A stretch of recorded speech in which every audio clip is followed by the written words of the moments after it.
ఇప్పుడు నేను మిమ్మల్ని అందరిని ఒకటే అడుగుదాం అనుకుంటున్నా. ఇప్పుడు మీరందరూ ఇక్కడికి ఎందుకు వచ్చారండి చెప్పండి.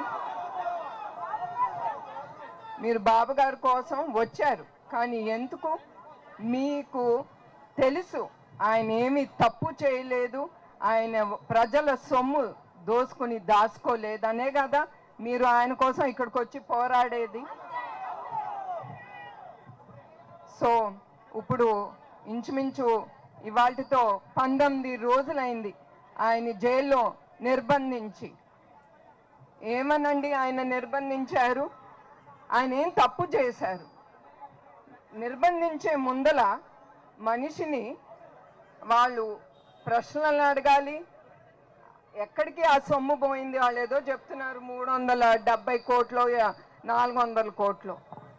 అది పోయినప్పుడు పోలీసులు కానీ వ్యవస్థ కానీ గవర్నమెంట్ వ్యవస్థ కానీ ఆయన ముందలే ఇన్వెస్టిగేషన్ చేసి ఎక్కడికి వెళ్ళినాయి, ఏం వెళ్ళినాయి, ఎంతవరకు అది నిజం కాదు అనేది వాళ్ళు ఆలోచించి అప్పుడు మనిషిని నిర్బంధిస్తారు.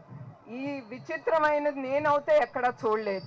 మీరేమన్నా చూసారండి ఇది ఎక్కడన్నా? ఎప్పుడన్నా అరెస్ట్ చేసి నిర్బంధించి ఆయన జైల్లో పెట్టి అప్పుడు సిఐడి దిగుతాడు, ఆయన 2 రోజులు ప్రశ్న వేస్తారు.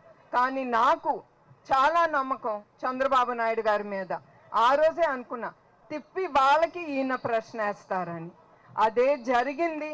వాళ్ళేమి దానికంటే కూడా ఏం చేయలేకపోయారు, వాళ్ళు ఏం ప్రశ్నలు అడగలేకపోయారు. ఎందుకంటే వాళ్ళకు కూడా తెలుసు ఈయన ఏం చేయరని. అట్లాంటి మనిషిని ఇప్పుడు ఆయన నిర్బంధించి జైల్లో పెట్టారు. ఆయన 45 సంవత్సరాల నుంచి ఆయన ఈ రాజకీయ జీవితంలో ఉన్నారు. ఎవరి కోసం అండి? ఆంధ్రప్రదేశ్ ప్రజల కోసం. ఆయన ఊపిరిలో ఎప్పుడు మీరే ఉంటారు, ఆయన ఆలోచనలో ఎప్పుడు మీరే. ప్రజలకి ఏమి చేయాలి, వాళ్ళకి ఏమి చేస్తే వాళ్ళు సంపాదించగలరు, రాష్ట్రం ఎట్లా అభివృద్ధి అవుతుందని.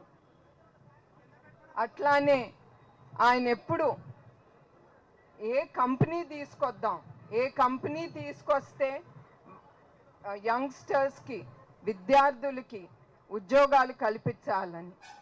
ఇప్పుడు వీళ్ళు మాట్లాడుతున్నారండి అది స్కిల్ డెవలప్మెంట్ సెంటర్ గురించి.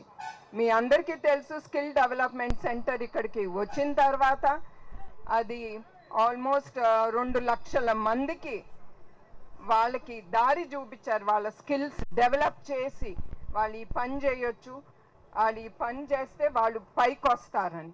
అట్లానే వాళ్ళు ఆ స్కిల్ డెవలప్మెంట్లో వాళ్ళు తీసుకున్న స్కిల్ డెవలప్మెంట్తో వాళ్ళు వేలు లక్షల సంపాదిస్తున్నారు. కొంతమంది అయితే వాళ్ళు కంపెనీలు పెట్టి ఈ స్కిల్ డెవలప్మెంట్ ద్వారా వాళ్ళు సిఇఓగా కూడా ఉన్నారు.